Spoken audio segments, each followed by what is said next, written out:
Welcome back to another episode of Tea After Midnight. Finally. I know I've been gone for a little bit, and I'm sorry about that, but my cat's had some health issues the past couple weeks. We've been in and out of the vet. He's doing so much better now, so thank you to everybody for all of your kind words. I really appreciate it. But with that being said, let's jump right into tonight's story, because it's a good one. So grab your favorite tea and settle in, and let me tell you another scary Appalachia story, because of course, this is Tea After Midnight. This story comes from Luke. Hey Savannah, I just got done watching one of your videos where someone had sent you a story about old red eyes. I really wanted to send you my story because I too have had an experience with old red eyes. I've always been interested in the paranormal and supernatural, and living in the Appalachian Mountains, there was definitely plenty of places to go to explore and experience that. When I grew up, I lived in a house that was right next to a cemetery. I really believe that is why we had so much paranormal activity in our house. There would always be random lights on when you know you turned them off, and cabinet doors would be opened when you know you shut them, and random tapping and scratching noises would happen frequently in that house. But as somebody who has always been into the paranormal, those things never bothered me.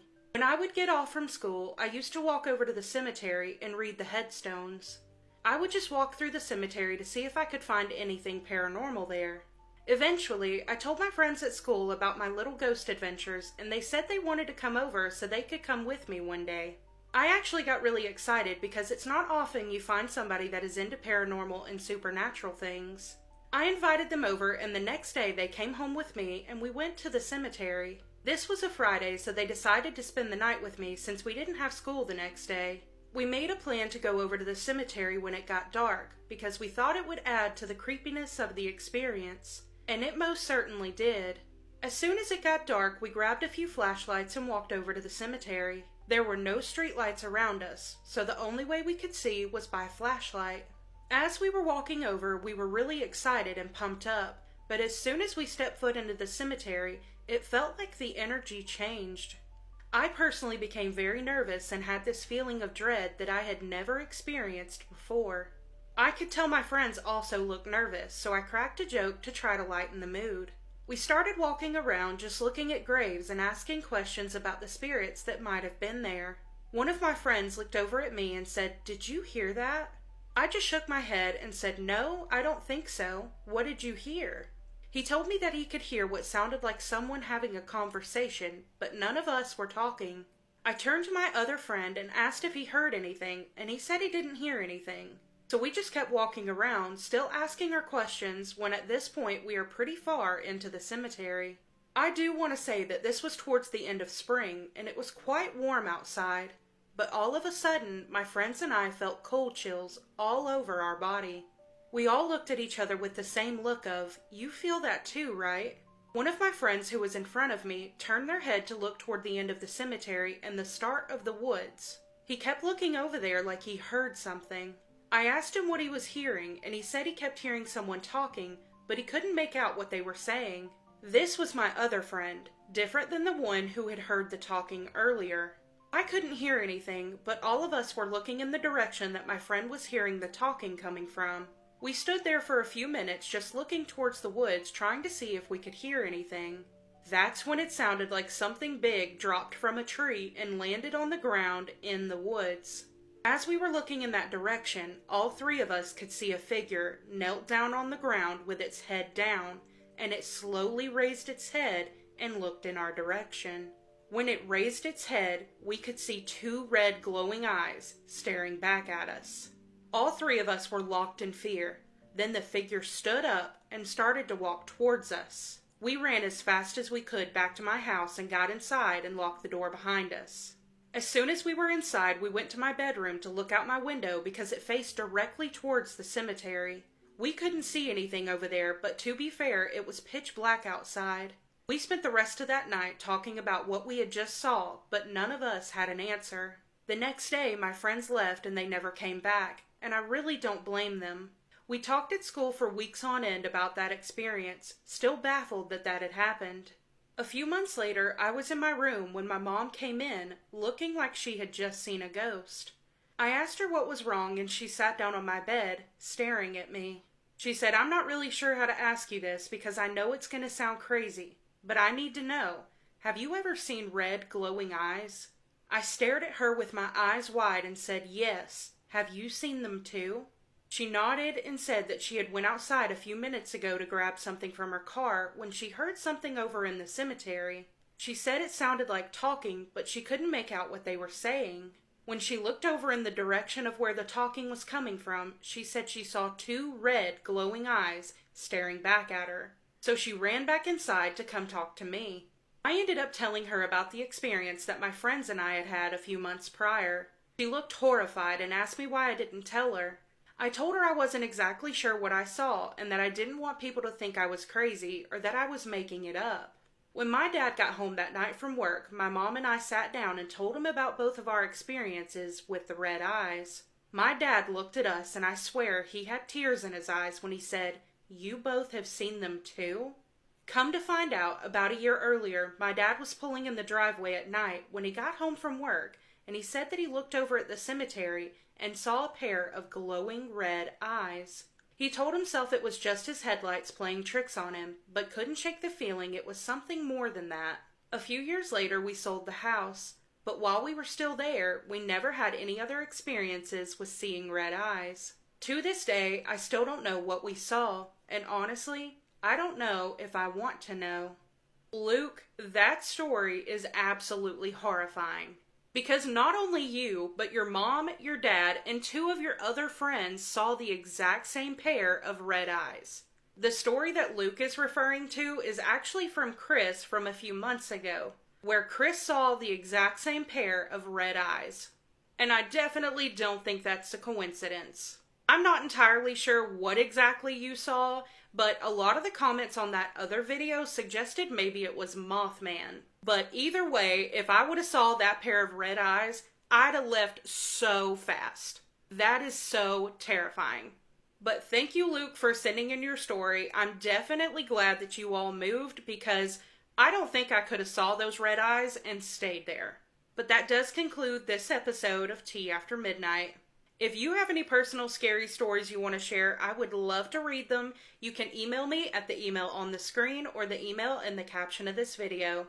I do want to give a quick shout out to my Aunt Kelly and my cousin Judd. Apparently they watch all of my episodes and I didn't know that, and I think that's so sweet. So thank you guys so much for watching. I really appreciate it. But to you guys, thank you so much for watching. I hope you have the best night. I love you, and I'll catch you in the next one. Bye. Y'all might have seen that I posted on my story a few weeks ago that something scary happened to me, and I wasn't sure when I would be ready to tell y'all about it. I'm finally ready. I put off telling this story because it scared me so freaking much, but I'm not at home right now, and it's daytime, so I'm gonna tell y'all the story. I was born, raised, and still live here in the Appalachian Mountains, and I recently moved back home to my, family land. I moved out of a really haunted house back home onto haunted land. I knew that the land is haunted. It's been haunted. Everybody that lives in my little holler area, all my family members, we have all experienced weird things. It's been crazy since I moved back home. All kinds of stuff has been going on. So I woke up in the middle of the night. I wasn't sure what time it was because it was really dark outside. That's all I knew, was that it was still nighttime. So I got up and I walked down the hallway to my bathroom, and I wasn't using a flashlight, and I didn't turn any of the overhead lights on or anything. I was just using the dim light on my phone screen, and it was even black because I had it on sleep mode. So if you know what I'm talking about, on my iPhone, it's a black screen. So I was dimly lit the hallway to light my way to the bathroom so I could go use the bathroom and go back to bed without losing any sleep, because if you know what I'm talking about, I just didn't want to lose any of my sleeping. The bathroom, and most of my kids were home and they were both in bed still asleep. As I came out of the bathroom, I could have swore I heard my son crying my name. It sounded like he was saying, "Mommy," something was upsetting him, something was wrong. And so I thought I seen him standing there in his doorway. Like I said, I shined my phone light, but it was barely lit up, and I just looked back down at my phone and I noticed that it was 5:30 a.m. and I was like, okay, it's early enough to get up, whatever. So I said, "What's wrong, baby? What's wrong?" And he didn't say anything back, and so I kept saying it. I said his name, sorry. And I kept saying it. I was like, "What's wrong, sweetie? What's wrong?" Are you okay? What's wrong? Finally, I turned on my flashlight because it was dark, and I just wanted to see if he was okay, and there he laid in his bed, still sound asleep. So he was not standing in his doorway, and he was not saying mommy. I was hearing things. And if you know anything about Appalachia, you know the rules are if you hear something, no you didn't. Yes, that applies inside as well as it does outside. And I unfortunately responded to this thing numerous times. I kept saying, what is it? What is it? What is it? What's wrong? And as I realized that he was still laying there in bed, it just suddenly just hit me. And I was like, oh my God, what have I done? And what do you do after that? I don't know. So I was scared. I didn't want to wake my kids up, and I just went and laid back down. And I laid there so scared for a long time until I eventually, I guess, fell back asleep because I woke back up and the sun was up and my kids were still asleep. And that's actually like the last scary thing that has happened to me, so hopefully nothing else happens, but if it does, I will keep y'all updated. My grandma's house was extremely haunted. Story time. I ran into a friend that used to stay with me at my grandma's house when we were little kids, and she brought something back that I hadn't thought of in years. So when I was 9, she was about 6 or 7, and we all lived at my grandma's house. So when all the adults would go outside and drink and party, her and me would sit in the house and watch videotapes together. She had this one videotape that we watched like clockwork, and it was The Little Mermaid sing-along. It was the guy who played the voice for Sebastian singing a concert like with every song, and it had real cartoon characters in the background throughout each music video. One night, while me and her are sitting there watching The Little Mermaid videotape, we're singing along to Under the Sea when all of a sudden the videotape pauses. So I'm sitting in front of the VCR because it's on the thing under the TV, and I start going blowing it, but the tape's not doing anything, it's still just paused. So we start looking for the remote. And while we're looking, that's when we hear the TV start back playing, but it's doing like slow motion, and it's saying Under the Sea, like real drug out. Well, then it would speed up and sound like a chipmunk, like Under the Sea, under the sea, under the sea. Then I run up to the VCR and I start mashing stop. It won't stop, it just keeps doing it on TV. Now my grandma had the back door open because she was sitting on the back porch swing drinking a little pony, but she kept that door open so she could hear us in the living room and make sure we were behaving. Well, while we're doing this with the TV, the back door slams shut and I can hear grandma beating on the back door like bam, bam, bam. So we're snatching on the back door, but it won't open, and we're screaming at grandma, we can't get it open, it's stuck. So they go around to the front and that door won't open either. My grandma had a lock at the very top of the door, like an old school deadbolt with the 3 prongs, and neither one of us could reach it, and it was locked. So me and her just stand in the living room looking at each other, and we hear something walking down the stairs. The attic stairs were right there in the living room, and then with each step, it sounds like a footsteps coming down towards us. We hear the attic door slam shut, but nobody comes down. So me and her duck down, and we start hiding because we didn't know who it was or what it was. And then next thing we knew, both doors opened up at the same time, and grandma comes running in and grabs us. So my uncles go running in the house, make sure nobody's in there. They don't find nobody. Grandma tells us it's time to get into bed, and it's time for everybody else to leave. So we're laying in the bed talking, trying to be quiet so we don't get in trouble, because grandma's room was right next to ours. And she says, have you seen that thing in the hallway yet? That big tall thing with the red eyes? I've been sneaking behind the bathroom door talking to it at night. And I just look at her like, oh God. I said, you shouldn't be talking to that thing. It's not good. It will get you in trouble like it's gotten me in trouble in the past. Don't do that anymore. Don't go anywhere near that thing. She said, it said you would say that. It wants to be my friend and I want to be its friend and I'm going to talk to it right now. So she storms out the bedroom and goes down the hallway and gets behind the bathroom door. Mind you, my room is at the other end of this hallway. So I'm worried about her. So I peek my head out the door and I can see her peeking her head out from behind the bathroom door looking back at me. I'm trying to be quiet because I don't want to wake grandma up and I'm like, come on. Get back up here. Come up here now. Because she's younger than me, so I'm trying to boss her around like, get up here. She sticks her head out and says, if you want me, bossy pants, come and get me. And then she gets back behind the bathroom door where all I can see is her fingertips. I'm like, you know what? I'm not as scared because she's here. I'm going to be Billy Badass and I'm going to walk down the hallway and I'm going to drag her back to the bedroom. So I cut the hallway light on and it actually cut on this time. It was pretty bright. Unfortunately, this hallway light had a long history of shorting out. So right when I got halfway down the hallway, it completely went out and now it was nothing but darkness. So I'm halfway down the hallway going, you're going to get us in trouble. If grandma comes out here and finds us playing in the hallway, she's going to whoop both of us. Come on. And the bathroom door slammed shut where now I can see her standing there. And y'all, behind Cammie, who was wearing this white flowered nightgown, was this big tall black shadow. I could see its eyes and I'm like, Cammie, you, and I'm walking backwards like towards the bedroom like, I love you, but I don't love you that much. I'm going back to the bedroom. I'm leaving you here. You better come on. He's like, don't leave me. So she starts sticking her arm out And I'm like, damn, I can't leave her. So I run back up and grab her hand and start pulling her. No lie, as I'm pulling her, something pulls her back. I pull her again, something pulls her back. So she starts pulling with me, and then I grab a hold of my uncle's bedroom door, and we start snatching until we finally pull her out from behind the bathroom door. We fell down the hallway. My uncle jumped up from his room and opened the door and said, "What are you girls doing? Y'all need to get back into bed. It's late." And once we get in there, we start joking and laughing again because now we're friends again, of course. And I tell her, like, don't ever go back down there and mess with that thing ever again. It's not nice. Before we went to sleep, Kimmy said, "Do you know what its name is?" I said, "No, I've never heard its name." She said, "Its name is blank." And when she said that, my eyes darted open like, what? Because I knew that name. That name that she said just happened to be the same exact name of a relative who was viciously murdered by another relative. And I just could not believe she said it because she never met that person. Her mom, my uncle, none of them ever talked about this relative. Nobody. I can't get into why we didn't talk about him. Maybe I can tell it in a future story, but as of right now, my family would trip out if I did, so I can't. I truly believe that it was because of this relative that all this darkness was brought into this house to begin with, but I can't prove that. This is the reason I quit bartending. Hi everyone, welcome back to Candlelit Whispers with Amanda. Today we have an interesting story about a creepy regular. About a year ago, this guy started coming into the dive bar I worked at. At first, I thought he was just a really generous customer.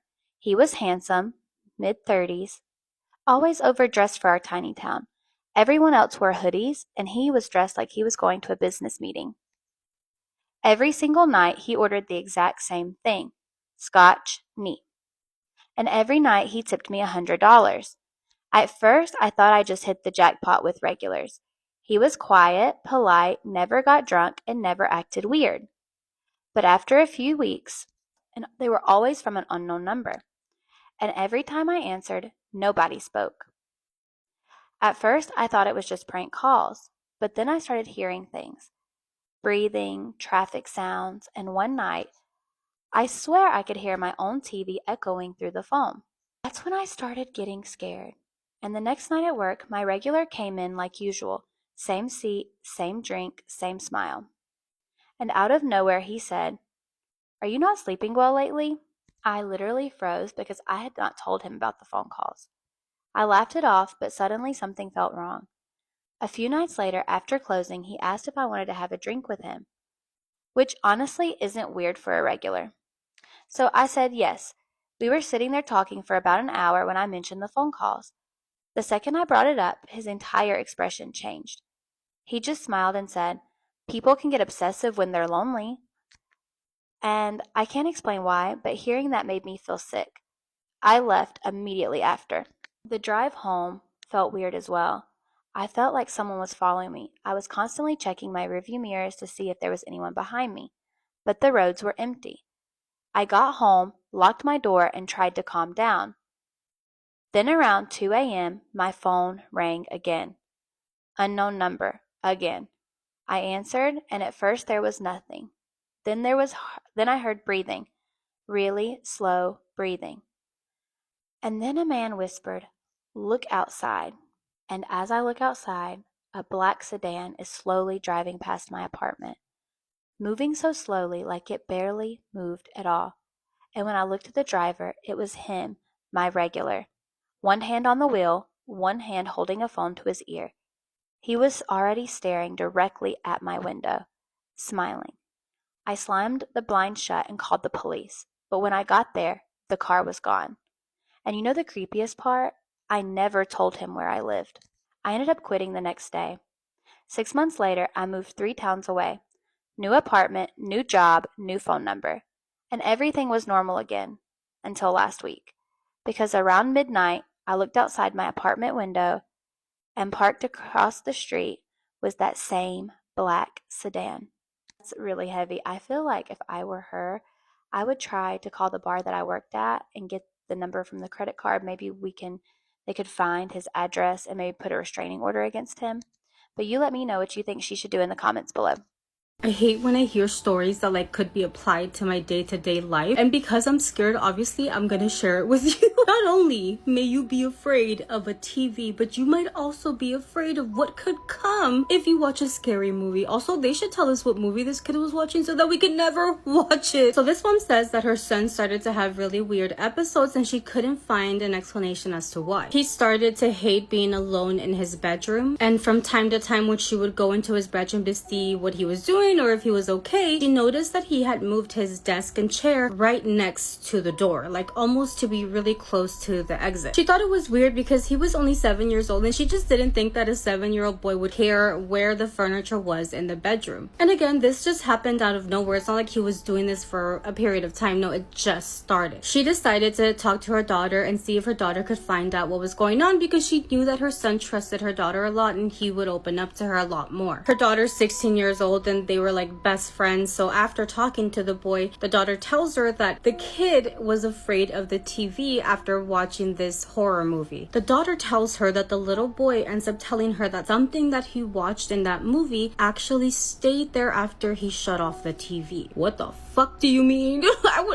I wouldn't just have moved my desk away from the TV. I would have left my room. Are you kidding? I would not stay there after that. Apparently, it was a figure of a woman who, like, the imprint of her stayed on the TV for too long after he had shut it off. Now, obviously, mom didn't want to believe that's exactly what happened, so she started to think, like, you know how sometimes where TV turns off and the picture kind of, like, stays burned on the screen. She thought that maybe that's what happened and not that, like, a movie or, like, this lady stayed there for a long time. So she was like, well, maybe that's what happened and that's what scared him. She also explains how the TV wasn't old and she did go and look at the TV to see if anything was there and she sees nothing. With time, the kid would start unplugging the TV from the wall and telling his parents that he didn't want the TV altogether. So they decided to put it in the daughter's bedroom and she just wasn't going to use it. They just wanted to put it in there. She never used the TV because she would watch everything on her laptop, but they all agreed that she would just keep it for a little bit so hopefully the little boy would forget about it and maybe eventually get the TV again. And honestly, she says that really did help her son a lot because he stopped having anxiety at nighttime and he didn't have any more of those weird episodes anymore. But then something happened to the lady and her husband. That's the only way parents will listen, isn't it? They will only listen if something happens to them, but not if something happens to their kids. Shame, shame, shame, shame. So this particular night, the kids were going to spend it with their grandparents and they had the house to themselves. So they decided they wanted to have a movie night. The dad was going to go to the kitchen to get popcorn, get snacks, and the mom was going to go to the living room to pick out a movie. They both walked out of their bedroom together to go and do the things that they were going to do. She explains how their house is really big, but it's just one floor, so the hallway is really, really long. So as they're walking through the hallway, they both passed the daughter's bedroom, took a few steps forward, and then they both stopped at the same time. And it was because they both saw something. Did you see her? Asked her husband. Yes, in the TV, she responded. They both saw that the TV was on and there was a woman on the screen. It almost looked like she was peeking out of the TV, like not like a scene was playing, not like a show, like it looked like a woman who was maybe at a window looking in, like that. They both walked back to go into the daughter's bedroom and that TV was not on. Like, what the fuck? It was actually not even plugged into the wall. Fuck. But they were both 100% sure at what they had seen when they were passing by. They both, oh my god, I was choking. Okay, I'm sorry. They both said, fuck the movie night, took the TV out of the house. After that, they were both very regretful and they were about to go back outside because they had left the TV on the curb. Somebody took the TV. It was gone. And now they were like, oh my god, like, did we fucking give somebody a haunted TV? We should have burned it. We should have destroyed it. We should be glad that we don't live in Mexico. I think. Some of you do. I'm sorry. Now, even though the TV is obviously gone, they're still worried because they don't really know if they took the lady that was peeking out of that TV as well. I would be removing all the TVs in the house because what the fuck? I mean, what would you guys do? I feel like they did the right thing, but then they thought like, oh shit, somebody might take it and it was too late. At least they had that, like, they felt a little guilty, but well, not your problem anymore. But what do you guys think? Really creepy college prank or something darker? I cannot wait to hear what everyone has to say about this story, but this story is called The Man on My Walls, and it was submitted by someone named Jackie. And Jackie says that second semester in college, she walked into a pre-algebra class on the first day, and a girl waved her over to sit next to her. She later found out that this girl's name was Shelby. Shelby seemed friendly enough, and she and Jackie became acquaintances, or at least class friends. And then they found out that they were involved with the same church group on campus, and so their casual friendship turned into a real friendship, and they later became campus tour guides together. Shelby was quiet, but she was a good friend to Jackie, and she was always there to lend an ear whenever Jackie needed someone to talk to. But Jackie eventually realized that she was always the one oversharing in their friendship, and she really didn't know very much about Shelby, other than she was from a northern state and the two girls went to school in Texas. But other than that, she didn't know much about her background or her family, but still they stayed friends. Anytime Jackie would ask Shelby a personal question like, how's your family like, or what are your friends like back home, Shelby would just say, I don't really want to get into details from where I'm from. And that was just how she was. Fast forward to summer orientation training. They were both giving tours for incoming freshmen, and so they were spending a lot more time together. One afternoon, a group of the tour guides were decorating a ballroom for an event the following morning, and they were done with what they were doing, and they were waiting at a long table for further instruction, and Jackie and Shelby were sitting at the end of the table, sort of away from everyone else. Jackie was telling her a story about something or another when all of a sudden Shelby's attention seemed to shift to someone or something behind her, and she smiled, and she even gave a small wave. Naturally, Jackie turned around to see a group leader or another person giving orientation walking behind her, but there was no one there. And so she turned back around and she goes, Shelby, who are you waving at? Without hesitation, she pointed to the empty space next to Jackie and said, the man standing there. Jackie looked at her, obviously confused because there was no one standing next to her. And then Shelby said, what, you can't see him?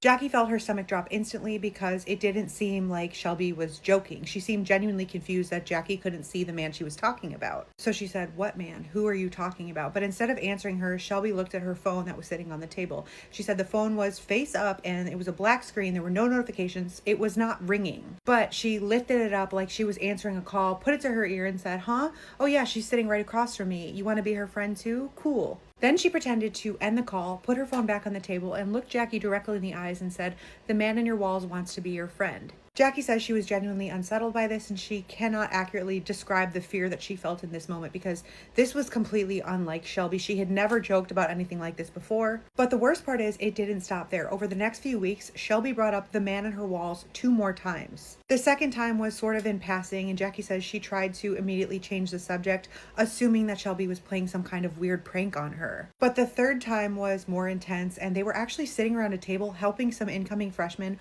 register for classes. A few other orientation leaders were actually even sitting around them when Shelby casually brought up the man in Jackie's walls. And at this point, Jackie snapped and she said, who are you talking about? What man in my walls? She said, why do you keep saying these weird things about this man to me? And the other orientation leaders immediately noticed the tension. When Shelby noticed the other orientation leaders were looking at her, she suddenly laughed and was like, oh no, it's okay. We joke like this all the time. But Jackie says they absolutely did not. So Jackie said, no, she's serious. She keeps telling me there's a man that's living in my walls and I have absolutely no idea what she's talking about. And it's really starting to freak me out. And everybody sort of got tense and uncomfortable. The entire table went quiet. The other orientation leaders looked confused and Shelby avoided eye contact with everyone and looked down at the table instead.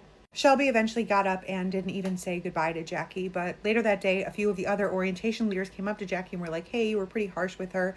But at that point, she said she didn't care because the comments about the man on her walls had actually started making her paranoid in her own dorm room. She said after she started saying those things to me, the atmosphere in my dorm room felt heavy and I constantly felt watched, but it was especially bad in the shower. She said every time I closed my eyes to rinse my hair, I felt like someone was watching me from above and I was overwhelmed with panic and I would turn around expecting someone to be there. She said, I know how insane that sounds, but I could never shake the feeling completely. But months later, after she ended up moving out of that dorm, that feeling disappeared completely. But still, she stopped letting her guard down entirely around Shelby because she did still see her. They weren't necessarily friends anymore, but obviously still had some of the same classes and would still see each other. And one day, walking across campus, Jackie said she was wearing a necklace with her birthstone in it when Shelby spotted her and beelined over to her and picked up the necklace off of her neck. She said she asked to see it, but then picked it up before she could even answer, and then she just held it to her face and stared at it. Then she put it down and walked away, and Jackie says that entire interaction sent chills up her spine. Another time when they were in a group setting, she said she was talking and she noticed that there was a hair on one of her sleeves that was sort of falling off of her sleeve, but she noticed that Shelby was intensely watching the hair. She said she was watching it so intensely that it actually made her lose her own train of thought. And so before it could fall off her sleeve completely, she grabbed it and shoved it into her pocket because something in her just said, don't let her have that hair. But she says by far the creepiest thing about Shelby was that outside of these moments, Shelby acted completely normal. She was nice enough. She was friendly to strangers, and even other people that knew her would have never guessed that anything was off. And she said she's told this story to other people that knew Shelby, and everyone's like, are you sure she did that? Because that doesn't sound like her at all. So whether she had something going on or whether she was completely manipulative, Jackie says she doesn't know. So she's curious to what everybody else thinks, because she says whatever was going on with her, I will never forget the way that I felt when she told me that there was a man who was living in my walls. She said even writing this out gives her chills. Let her know your thoughts, and if you have a spooky scary story time you think nobody would believe, please send it in. We would love to hear it. So when I was in high school, I went to this continuation school, right? And maybe in each class there was like 10 students tops. There was only 3 classes. So I remember that we were all hanging out on break and everybody was on their phone and whatnot. And 2 of our guy friends decided to get on the computer and for some reason search up a Ouija board, right? So they got on it and they started playing. I remember we were all like, computer, like nothing can really happen.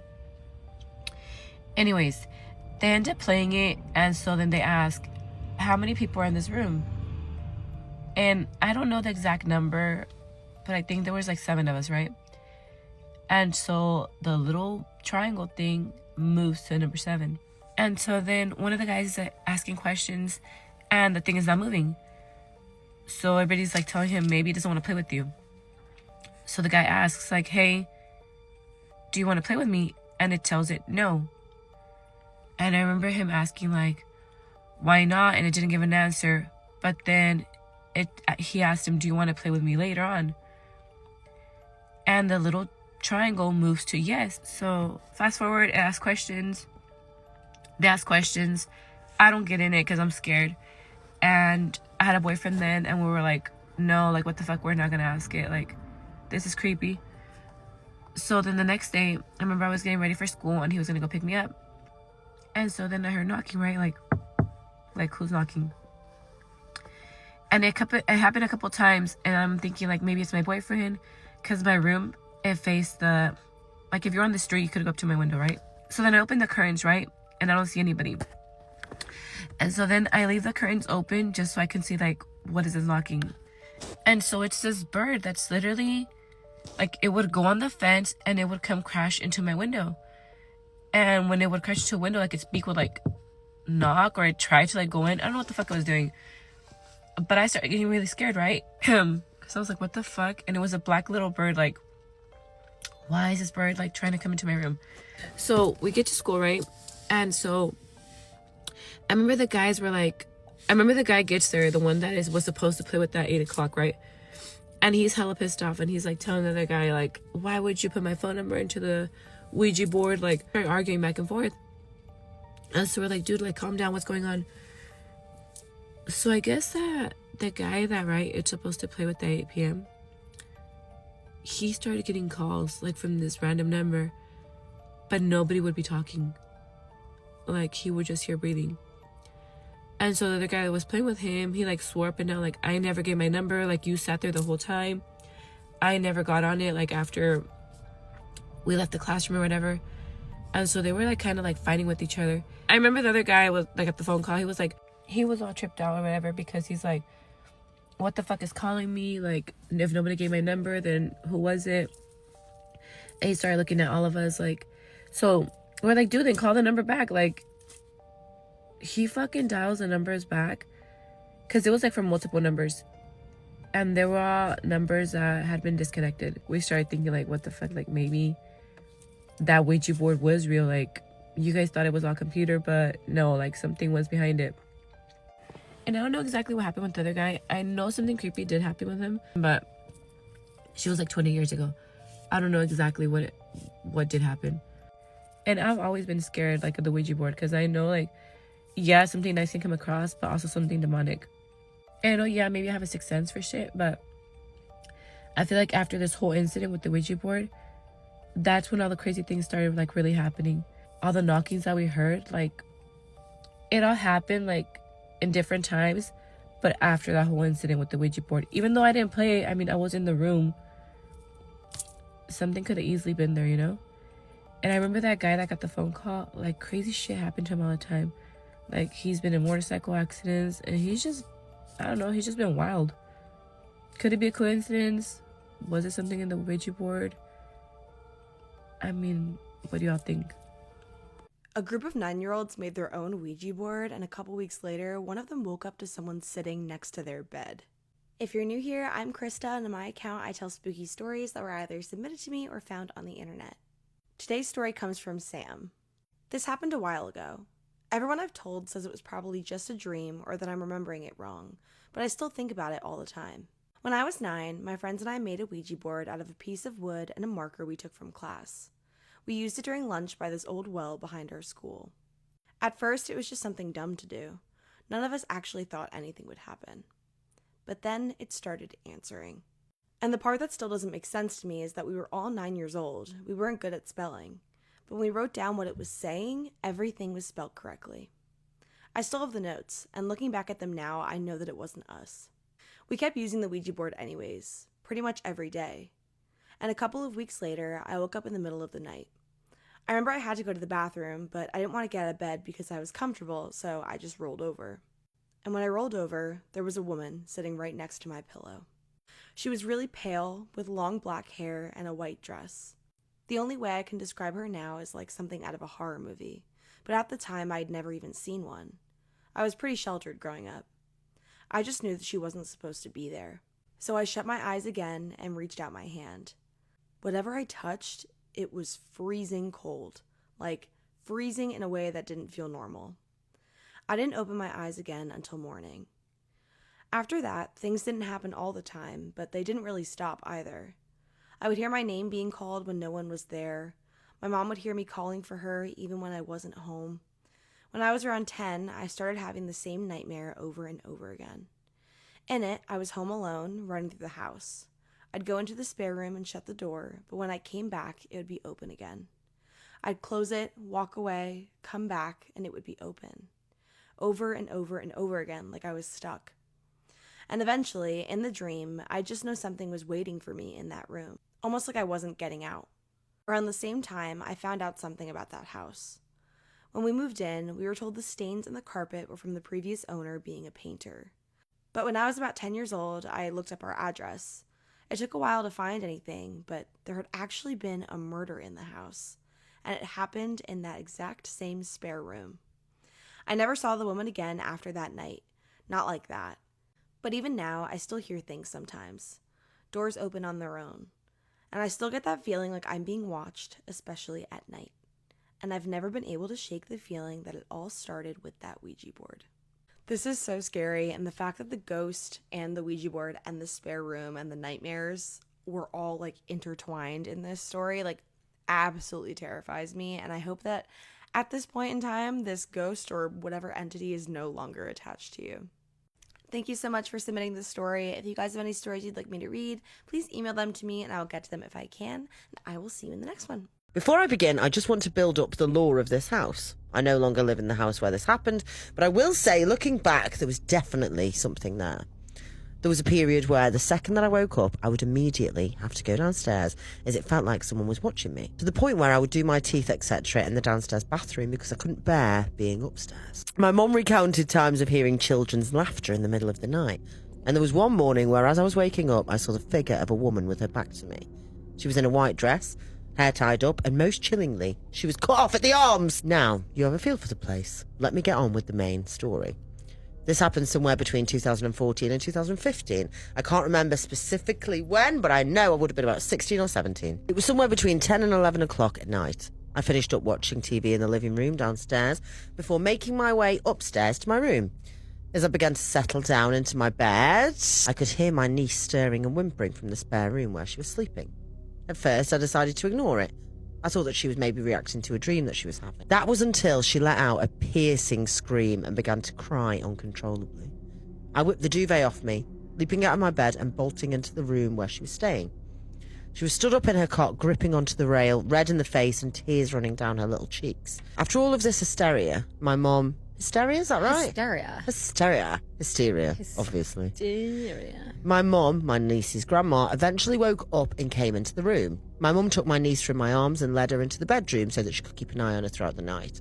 Still thinking that my niece had a bad dream, I went back to bed. The following morning, I woke up to find my mum stood in the doorframe of my room as if she'd been waiting there all morning for me to wake up. She immediately said, "You'll never guess what your niece has been saying." My niece suddenly appeared in the doorframe. She was looking intently at a toy that she was holding.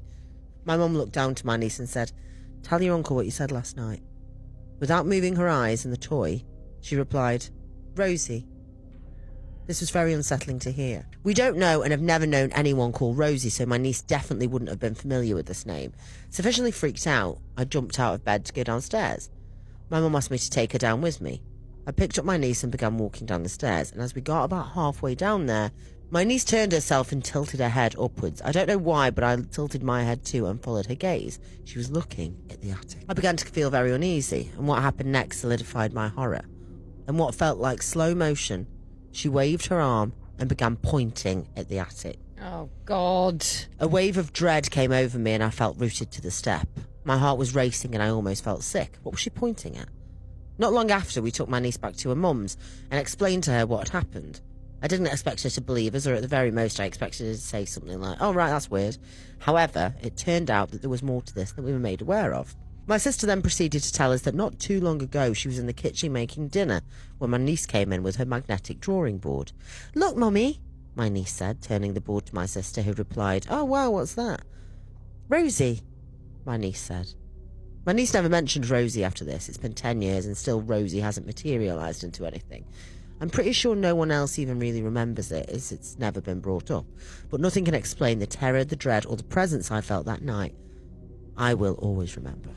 Who was Rosie? Imaginary friend, guardian angel, or something more sinister?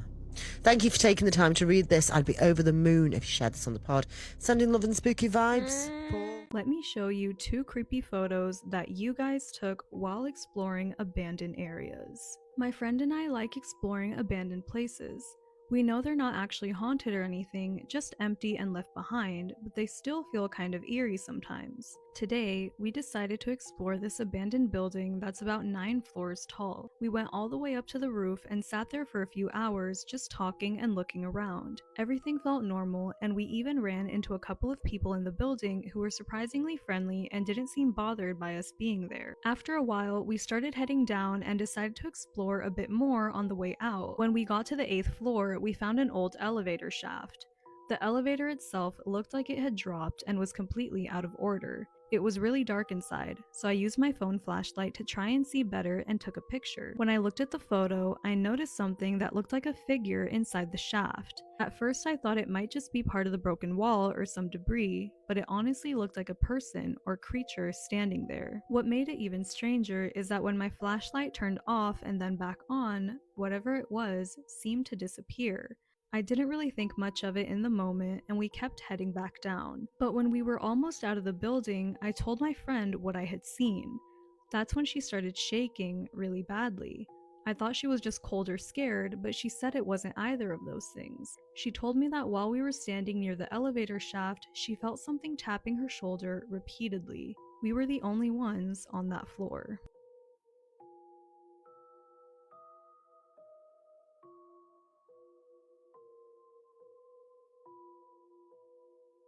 This is a screenshot from a video I took when I had the brilliant idea of going alone into an abandoned pulmonary sanatorium in the middle of the night. The building has about 3 floors, plus a basement that used to be a morgue. From the moment I stepped inside, I had this very unsettling feeling that I was being watched. It was the kind of feeling that makes you sweat even when nothing is visibly happening. I walked through the entire building with that constant sense of pressure, but nothing seemed out of place at first. When I got to the 3rd floor, I suddenly heard footsteps. I panicked and started running while still recording, but in my panic, I couldn't immediately find the stairs to get back down. Eventually, I managed to make it to the exit on the ground floor. I stopped in the doorway, ready to leave, but I had this strong urge to turn around. So I did. I pointed my phone back toward the stairs that led down to the basement morgue. At the time, I didn't see anything unusual and just left immediately afterward. But later, when I watched the recording at home, I froze. Something or someone was there watching me.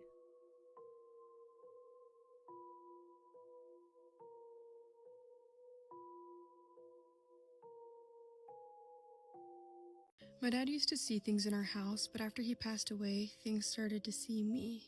Growing up, my house always felt kind of wrong. Even at age 22, I still live here just because my dad gave me the house after he passed away.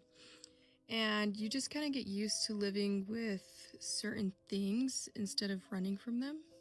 When I was little, I feel like my dad was always experiencing things. Like he would talk about this big black dog with red eyes staring at him in his bedroom in the middle of the night. And in Mexican culture, that means that the devil is near. One summer, I was away staying at my cousin's house, and I was nowhere near home. And my dad swore that he kept hearing me call him from my bedroom. He would hear me saying, "Dad," over and over, and even though he knows I was nowhere near home, he still checked my room every single time. He said that it sounded exactly like me, and that same night he said he was up watching the TV in his bedroom and he heard a knock on the door. He assumed maybe I came home and forgot something or came home early, and so he just said, "Come in," and then he heard another knock. So he got up and answered the door expecting to see me in the hallway, but I wasn't there. It was just pitch black and silent. Another thing he said that he would see is when he was in the bathroom, he would see 3 children there, and it was 2 boys and a girl. And he said that he would just start cussing them out because in our culture, once again, spirits don't like to be disrespected. The second he did that, he said that the children, they started to just disappear beside the toilet, like they were going into the floor almost. I always had believed him, but there wasn't a specific experience that really drilled it into my brain that he was right. I was 13 and I was babysitting one of my mom's friend's sons. It was just me and one little boy inside of the house, and I had a glass storm door, so when people walked by, you can see inside of the house. And somebody asked me a couple days later, who were you with? Who were those 2 little boys? My stomach dropped and I informed her that I was only watching one little boy, and she said, "No, there's another one, and he followed you guys into the kitchen. He was wearing a striped shirt."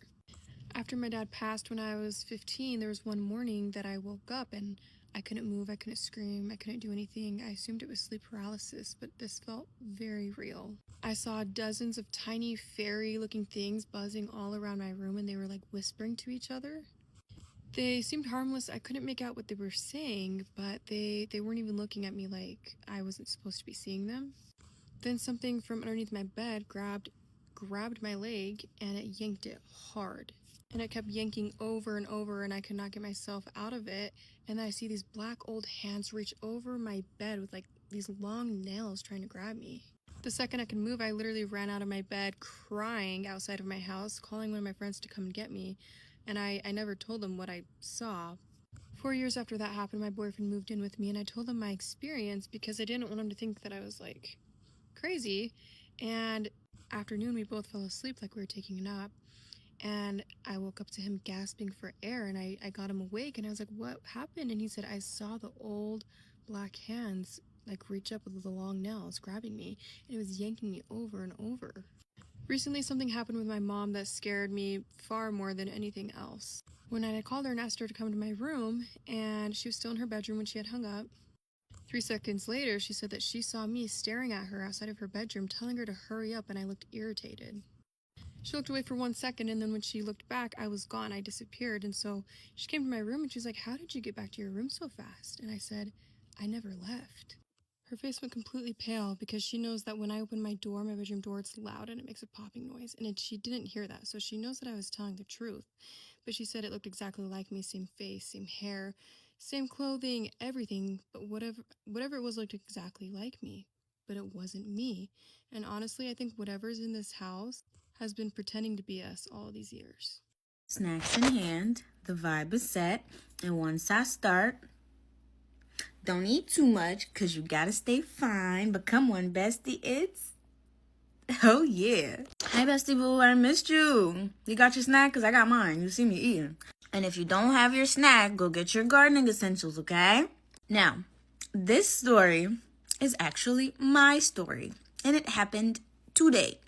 It's not going to be too long, but I feel like I need to tell y'all what happened. So my new couch came in today, and I went to the store, I'm not going to say what store, to get a couple things for my living room to put it all together. Anyway, so I got the things. I'm in line to go to the register, and there's this guy in front of me, right? And he just keeps staring at me.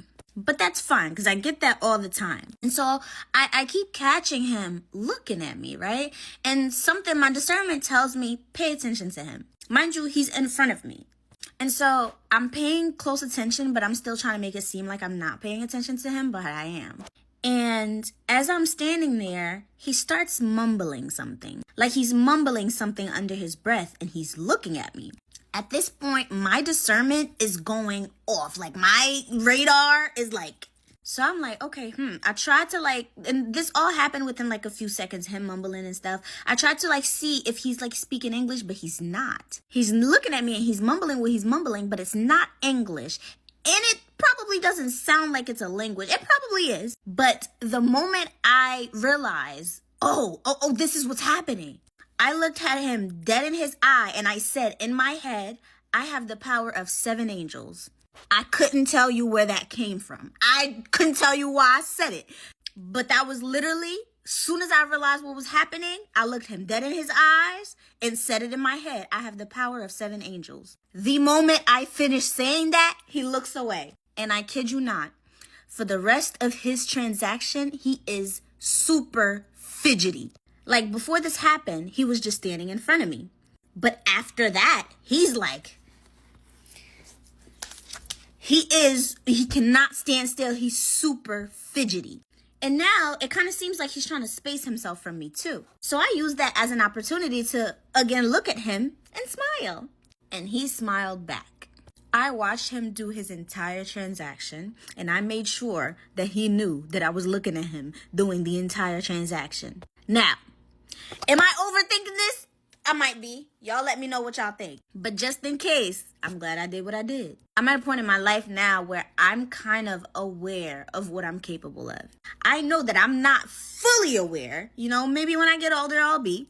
And literally, after it happened, I literally said to myself, I gotta go tell my besties. It just goes to show, y'all have to... Listen, your discernment has to be good. If it's not, you'll fall into a lot of things. I personally think he was trying to love spell me. Mind you, this is an older man. Like, he's old as fuck. But he's also foreign. I ain't gonna say where he came from because... Well, I know where he came from. I could hear the accent from when he was doing the transaction. I ain't gonna say it because I don't want y'all to use that as an excuse to go hate on people like that. Not people like that, but like people from there. Yeah. But yeah, that's the story, y'all. I know it was short, but this literally happened today. And I just had to tell y'all. Don't forget to let me know what you're eating. And don't forget to get that ebook. Because the person who made it... Anyway, I love you. Oh, and don't forget to go to my YouTube channel. I did drop a video today. So if you like, compilations and stuff like that, don't watch nobody else's because they're making bank off of me. And they have been for years. It's about time I get some of that money, Okay? Okay, I love you. Bye. I'm going to tell you guys a story that I have never told anyone before, and it's from when I was in active addiction, so if that will be triggering to you, please feel free to scroll. When I was in my 20s, I was severely addicted to certain things, and my family loved me so much that they would help me get into rehabs, and I would be okay for a little bit, but then I would relapse. One time, I was in a rehab in Del Rey, and this is why I warn you guys about being anywhere other than like the touristy areas in Florida, because it is dangerous. One night I just get a horrible craving that I cannot shake, and rather than deal with it the way I should have, I left AMA. I am walking down off Atlantic Avenue, like in that neighborhood that's very sketchy, and I already knew that. And a man walks up to me and says, "Hey girl, where are you going? You need a place to stay?" And I'm like, "I actually do. Can you please help me with that?" And he says, "Absolutely. I help little girls like you all the time." So he walks me to his house, which turns out to be a crack den. I walk inside, and there are at least 6 other women in their late teens, early 20s, and they are drugged out of their minds. I tried speaking to one of them, and she was incoherent. Like she was not there in her body. And I remember walking into the back room and smelling what I can only describe as death. And I never figured out where it was coming from. The man who had brought me there had just brushed it off and said maybe an animal died in the walls or something. Over the next 3 days, I was sexually assaulted multiple times. I remember one girl said that she wanted to go home. And he got so angry at her that he began to beat her. and none of his friends, nobody stepped in to stop it. And I was fucking terrified because I didn't want to be next. And I still regret it to this day that I did not help her. And I never heard her speak again after that happened. While I was there, I remember hearing people talk about how the cops knew that this was happening in this house and in other houses just like it in the neighborhood, and that they didn't care. As long as these men did not, make it too obvious and get tourists suspicious, they were allowed to continue bringing young women into their homes and doing whatever they wanted to them. The third night that I was there, this guy was beginning to notice that I did not want to be there, and I was trying to figure out how I could get away. He pushed me up against a wall, he put a gun to my head, and he said, "You are not leaving this house alive. I need you here to make money, and that is what you are going to do. There is no other option. You are worthless. You have nothing out there to go home to. You are staying here." He cocked his gun and said, "I have 2 men on their way here right now to pick you up, and they are going to do whatever they want to you. And I'm going to make sure that they know that if you act up, they are allowed to hit you." These 2 guys brought me to this mansion, this beautiful house, walked me upstairs, and they were like, "Are you okay? Like, do you want to be doing this?" And I said, "No, absolutely not." They said, "Okay, go take a shower, clean yourself up, you have blood on your face, and then after that, we are going to drive you wherever you want to go." They drove me down the street the next morning to my friend's house, and I went back into rehab. I was one of the lucky ones. I guarantee there are still girls and women that are being put into these situations because they are addicted to substances or for other reasons, and they are being abused and worse. Delray, West Palm, Fort Lauderdale, Miami, they are not safe areas for you to wander around in. There are trafficking rings and prostitution rings and drug rings all over the place. Trust me when I say it is so important that you keep your wits about you and pay attention and never stray off the beaten path. If you don't know where you are, stick where it's well lit, where there are a lot of other tourists, and do not go off the main drag. There are a lot of girls and women who have gone missing in those areas, and I know that they will never be found. And if you're wondering if I told police what happened, I tried. And unfortunately, those men were right. They did not care. This is really creepy. Last night in Long Beach, California, we had an elderly woman who had a strange encounter with something she can't explain. Now, I don't know exactly what it is, but it definitely is eerie. At around 9:55 p.m. last night, this woman at her home in Long Beach said she had let her dog outside into the backyard. Now, it was a small yard, it was a fenced-in area, and she had went inside to take a phone call. After the phone call was done, she said it was maybe 15 minutes or less, she goes back outside. She notices the dog is barking at something on the other side of this picket fence. So as she approaches it, she said she sees something standing on the other side. It is on all fours. She said it looked like a person that was kind of crawling around near the fence, and it was making some sort of hissing or clicking sound at the dog, and it was causing the dog to go crazy. So she gets closer to the dog and she says, "Come on, like, get inside now." And she said as it was alerted to her presence, this thing sort of took off. And she said as it took off, she could tell that it had these bright red colored glowing eyes. And she said, as far as she could tell, it ran off out into the neighbor's yard and then took off into the street. She did not see where it went, but she said she definitely felt like this was something not human, nor was it an animal. And she said it was about as big as a person, probably around 6 to 7 foot tall, and she couldn't make out any sort of identifiable characteristics, but she said it definitely did sort of look human. There was a woman named Sarah who loved going to thrift stores. And one day when she happened to be at one of these thrift stores, she notices this beautiful vanity and mirror. And she absolutely had to have it. So she gets this vanity and she brings it back home and puts it in her bedroom and is so proud of it. Well, every night she starts sitting at the vanity brushing her hair. One night while she's brushing her hair, she looks into the mirror and she sees this woman staring back at her. She has gray hair, a wrinkled face, and she's just staring straight at her. And this woman then reaches her hand through the mirror and touches her hair. And then like that, she was gone from the mirror. And so Sarah decides not to tell her husband about this. Her husband, however, he started noticing this change in behavior with Sarah. She would be at this vanity and looking in the mirror for hours at a time. You know, one night he was in the kitchen getting something to eat when all of a sudden he feels like he's being watched. And he looks over and there's Sarah with her head kind of popped out around the corner in the hallway, just staring at him with this grin on her face. And he says, "Hey, what are you doing?" And real fast, she pops her head back into the hallway and just takes off running. And she's laughing the whole time. And several places around the house, she would just kind of pop her head out and stare at him while he was in the shower, you know, while he would be getting ready for work. And then he started to notice she would talk to this mirror. And she'd wonder, who are you talking to? And Sarah would say, no one, I don't know what you're talking about. And then one night, he's laying in bed with his wife, Sarah, when all of a sudden Sarah jumps on top of her husband and grabs his arms and pins him back and starts shaking him violently and then starts laughing hysterically. And when he looks at Sarah's face, he realizes that is no longer his wife.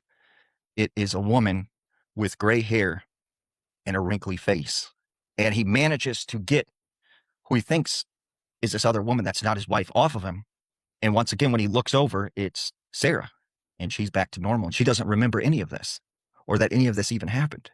So her husband starts to think, wait a second, all of this started happening when she brought that vanity home. So he gets the vanity and he takes it back to this thrift store. And he tells them there is something wrong with this vanity. It's affecting my wife. And they say, it's crazy that you say that because you're the third person that's bought this vanity and brought it back and said something was wrong with it. And as soon as he went back home, his wife was normal again. Free audio post-production by alphonic.com. There's a good reason why people close their curtains at night in the Appalachian Mountains. There are things in those woods that are terrifying. And one of those things happened to be the Appalachian Wendigo. Now, there was this man named Jim. Jim decided one day that he was going to sell everything he had and buy some acreage of land in the Appalachian Mountains and start this homestead. So Jim finds this good piece of land and he moves there, builds a cabin and several structures. And for a year, his life was amazing. He said one day, though, he gets a knock on his cabin door. And he said he opens the door. On the other side of the door was this older gentleman. And he said the gentleman starts speaking. He said, "Hey, my name is Fox. I live not too far from here. And I wanted to check on you because I know you're all alone out here. And things can happen to people who are alone in the woods." And Jim was kind of like, why is this guy saying all this and stuff? So he said the guy continued to talk to him. But all he could think about was the fact that this guy, Fox, looked exactly like his father, who had passed away when he was a young boy. And he said it was just very, very eerie. It was like talking to his father. So he said, finally, the guy said, "You be safe out here. I'll see you later." And he said the way he said it was kind of creepy. So he said this guy, Fox, he just walked away and took off into the woods and he never seen him again. A couple months after this, he said, one night he was asleep in his bedroom and he awakes to this sound of scratching. And he said the scratching sounds were coming from his window. And he said when he looked over in the direction towards his window, he sees the shadow appear and it's almost in the shape of a person. And he said the shadow just moved across the wall all the way around him to the other side of his bed. And he said the next thing he knows, something was holding him down. He could not move and he was panicking and freaking out. And then he said all of a sudden it was gone. And he got up and he said, that must have just been a really crazy dream. So he said, this kept happening to him. He kept having this, what he thought at the time was a dream. Well, one day he said he was out on his land setting up some traps. And he said he happened to notice in the snow there was all of this weird movement. And he said, what is that in the snow? So he goes a little closer, he grabs a tree branch and he moves the snow over. And he said out popped several rats. And he said that's when he realized these rats were eating a deer carcass. And he said it was just so sickening that he had to start vomiting. And he said as he was bent over vomiting into the snow, he looks up and there is the guy Fox. And he said the guy was just standing there staring at him. And he's like, "Hey, what are you doing out here on my property?" And he said Fox looked at him and said, "You seen the deer?" And he said, "Yeah." And he said, "You see, a lot of weird things happen in these woods." And then he said he turned and just walked away. So he said, that was like a really weird encounter. Like, did he have something to do with that deer or whatever? So he said, next couple of days, he really, really kept having these nightmares where he would see the shadowy thing in his room. And then he said this one particular night, he was sitting by the fireplace and he was just contemplating life. And he said all of a sudden, the next thing he knows, he just stood up He started walking towards the door. He opened the front door of the cabin, and he starts walking out into the woods. And he said it was weird. It was like he knew what he was doing, but he couldn't control it. And something was just drawing him into the woods deeper and deeper. So he said finally he stops, and he's just surrounded by trees. It's completely dark. And he said the next thing he knows, he hears his father's voice say, "Son, come here. It's your father." And he said out of the shadows steps that guy, Fox, again. And he said, "It's me. I'm your father. Come here. Come give your father a hug." And Jim's just kind of like, well, "No, you're not my father. My father's not here anymore." And he's like, "No, I am your father. Like, I've been here the whole time. Come give me a hug." And he said he just like didn't trust this guy. He thought he was crazy. And he said all of a sudden, this guy's skin began to peel off. And he said that's when he could see this wasn't his father. This wasn't a man. This was this pale, white, skinny creature with sharp teeth, sharp claws, and these bright yellow eyes. And he said this thing said to him, "I said, come here now." And the voice had changed. So he said next thing he knows, like he was able to get awareness again. And like he was aware of the situation where he was at. He turns and he just takes off running. He gets back to his cabin. He jumps in his truck and he leaves his cabin and just abandons it. And he said after a couple of weeks, he didn't know what to do. So he went to this Native American man in town that everyone said was a medicine man. And he told him like what had happened and stuff. And he said, this Native American man said to him, "What you've seen was the Wendigo, what my people call the Wendigo." And he said, "He has chosen you. And the reason he hasn't taken you yet is because he wants you to be as afraid as possible. Because to them, the more fear you have, the better you taste to them. And he will continue to follow you and, harass you until he finally gets you afraid enough that he will take you." So Jim said he decided to sell the cabin and he never went back there again. And he said still to this day, he can hear scratching sometimes at his window and he will see the shadowy figure in his room at night. Are energy vampires real? Now, there are many people who claim they've encountered humans who have the ability to take energy from them. There was this girl named Katrina. Katrina said for several months she happened to be on this dating site when she meets this guy. And she said something about his pictures sort of drew her in. So after a quick conversation, they agreed to meet. Now on this first date, she said it went horrible. He was quiet, he was odd, he acted very strange, and she was ready to leave the date. But she said for some reason she could not find the energy to get up and go. So for several hours, she sat with this guy. And he just basically stared at her. And she said, but for some reason, she just could not go. So she figured after this first date, she would never talk to this guy again. But then she ended up going on a second date and a third date. And eventually, after a short period of time, they move in together. Now, she said this guy was very strange. He never slept. He didn't say much. She said most of the time he would sit in the living room just staring off at the wall. She said that's what she started to notice. He was always watching her. She'd be laying in bed. She'd look over at the doorway and he'd be just looking around the corner, staring at her. She would walk out into the living room. The whole time he'd be sitting in a chair, just watching her, staring. She said even a few nights she'd wake up in the middle of the night only to find this guy right by her face next to the bed, staring at her. She said he just did not sleep. He was up all the time. She said it wasn't like he was like in the movies, like a vampire like that. He would go outside. He didn't have all these sort of strange, dark attributes. He just was very odd. And she said this whole time, she wanted so badly to break up with this guy. She wanted so badly to leave. But she could not. He just sort of drew her in. And after some time, she said she started to find that she was getting weaker. She slept all the time. She did not want to leave the house. Her hair, her nails became frail. Her appearance looked drastically different, and her friends started to notice this. And she said she knew he was making her weak. He was taking her energy, but she would never leave. She couldn't leave. But then one day her friend comes over. She said her friend said, "You look terrible. We need to get you out of this house, away from that guy." So she forced her out of the house. And she said immediately after they left this place, and she got away from him, she felt good again. She felt her energy coming back.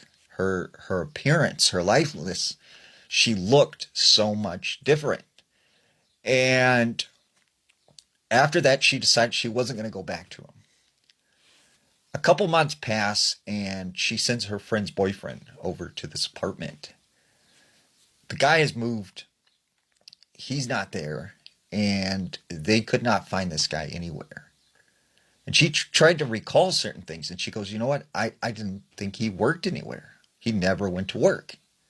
And I don't know how he got money. Like, I don't know anything about him because we never talked. Like, I don't even recall my time being with this guy." So are energy vampires real? In the Pacific Northwest, there is a terrifying legend of something called the stickman. Now, not much is known about the stickman because anyone who has an encounter with this thing usually doesn't return. And if they do, they are too terrified to talk about it. Now, the stickman can take many forms. It's this evil creature that's said to live deep in the woods.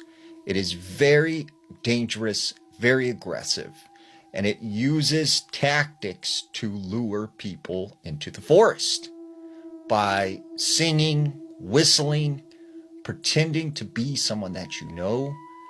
It's often described as being this very thin, like stick figure that moves through the forest.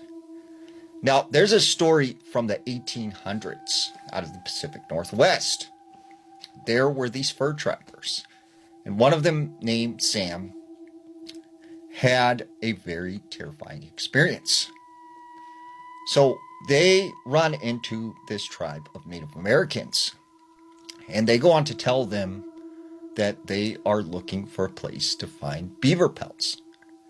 And the Native Americans tell them there's a place up in the mountains where there are many, many beavers, far more than the eye can see.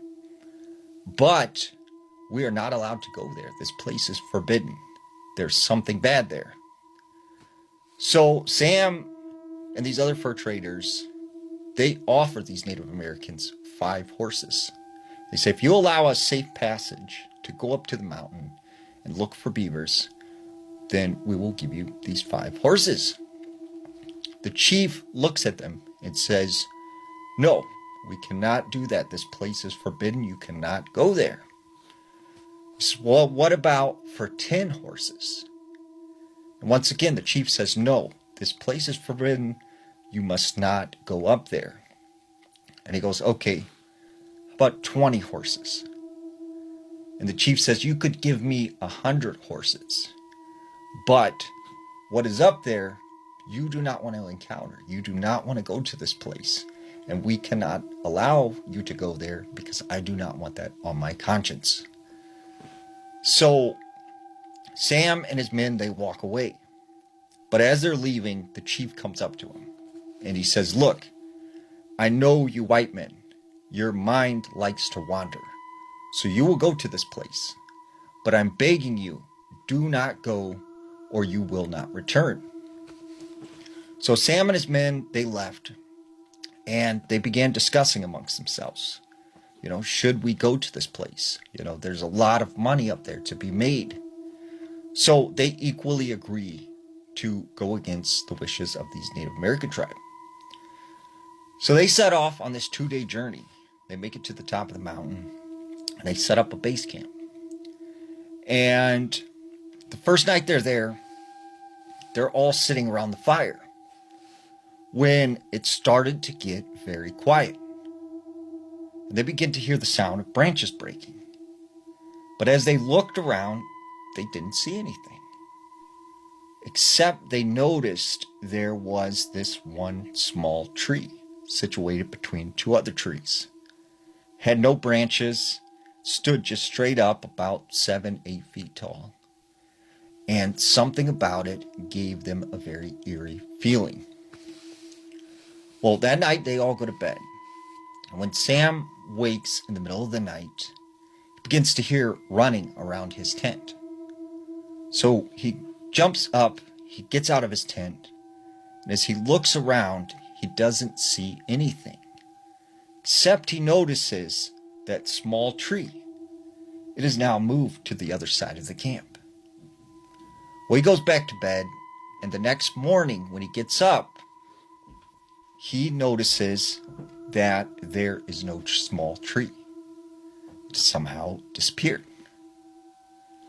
So some of the men start to get creeped out, and they say maybe we should leave. But Sam reassures them everything is okay. We're going to get a big payday.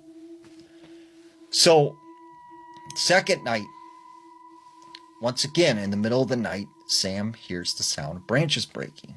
He hears stuff running around his tent. When he gets out of the tent, he notices that small tree again. Just now at the campsite, it's a little closer. So he starts to try and get close to this thing. But it seems like it is continuously moving. No matter how hard he tries, he cannot get anywhere near this tree. And after an hour of trying to get close to it, he eventually gives up. On the third night, when all the men are asleep in their tents, Sam wakes up to the sound of branches breaking. He hears screams coming from outside the camp. So as he exits his tent, to his belief, he beholds this terrifying sight. There are men being ripped apart all around him. There are these tall, thin, stick-like figures carrying men away, 8 feet, 9 feet high, and just dragging them through the woods. And Sam is so terrified, he just takes off running into the woods. For 3 days, he wanders through the woods looking for civilization. And this whole time, he's constantly being harassed by the sounds of his men calling to him to come back. Finally, he makes it to this mining camp. When he gets there, he's half alive. And these miners take him in and they nurse him back to health. He starts to tell them the story of what happened. But then one morning, when they come to check on this man, they find he's gone. And all that is left are some mud tracks and some broken branches leading up to his bed. There's something really creepy in Wisconsin. Now, I've been hearing a lot of reports out of the Kettle Moraine State Forest. Many people have been having this encounter with this dog-like human creature. And they describe it as being this 7-foot tall, half human, half dog type of animal that wanders through the woods. And there have been several hunters in the area of Holy Hill who have reported driving at night having deer carcasses ripped out of the back of their truck.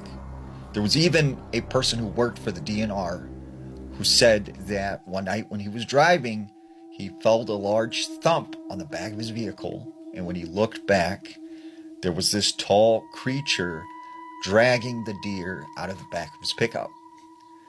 And over the past couple of years, we've seen this huge uptick in sightings, especially in the Holy Hill area. So what is happening in Wisconsin? What are these things? Now, there was a story from this guy named Dale. Dale had lived in Wisconsin his whole life. And he said one night he found himself driving to Milwaukee. Now, he was near the Holy Hill area. Well, he said he didn't anticipate such a long drive, and he was so not focused on what he was supposed to be doing, he forgot to fill up his gas tank. And he said right around the Holy Hill area, right near the Kettle Moraine, his car runs out of gas on this back road. So he calls up some of his friends and his family, and he can't get a hold of anyone, or he can't get anyone to bring him gas. So he realized he was either going to have to walk in the dark several miles, or he could sleep in his car and wait until morning. So he decided he was going to sleep in his vehicle. So a couple hours pass, he's just sitting in his car, and he said from time to time a car would drive by, but he figured they wouldn't pick him up, so he just stayed in his vehicle. Now he had his window slightly cracked to let some air in. He said that's when he started to hear some strange sounds. He said it sounded like something very big was moving through the woods. And he said that's when he looked over to his left, and out the driver's side window, he sees this 7-foot tall wolf-like creature. And it is standing on 2 legs. But he said its legs were sort of inverted backwards. And this thing, he said, just came up to his vehicle, and it just started sniffing around it. Now, he was terrified. He couldn't go anywhere. He couldn't leave the vehicle. And he just watched this thing circle his car. And he said that's when this thing began to talk to him. It knew his name. It was saying, Dale, Dale, come out of the car. And he refused to respond. And he said this thing began to torment him and harass him. And every time a vehicle would come down the road, this thing would run back into the forest. And then would it come, as soon as the car left, it would come back out. And all night long, this thing basically harassed him. And he said when the morning came, it left. But he was just petrified. He had not slept through the night, and he just didn't know how to cope with what he had seen. So he said he managed to call a friend crying, and he told him the situation, and the friend actually was able to come and help him out and get him out of that situation. He left his vehicle there. But about a day or two later, he comes back to get his car, and he said there were all of these scratch marks down the side of the vehicle, like something had left it there for him to say, hey, I'm still thinking of you. So is there something happening in Wisconsin where people are seeing these weird wolf-like creatures? This creepy Bigfoot story out of Alabama. Now, this story goes back to the 1800s. There was this pioneer woman who lived alone on this small farm. And outside her property, it was nothing but just, flat fields. And then off the distance, there was some woods. Well, one day she sees what looks like this large dog come out of the woods and sort of wander around the outskirts of her property. So she sets out food for this dog. And every night, this dog would return. And each night, she would set out food for it. And it would come a little bit closer and a little bit closer to this house.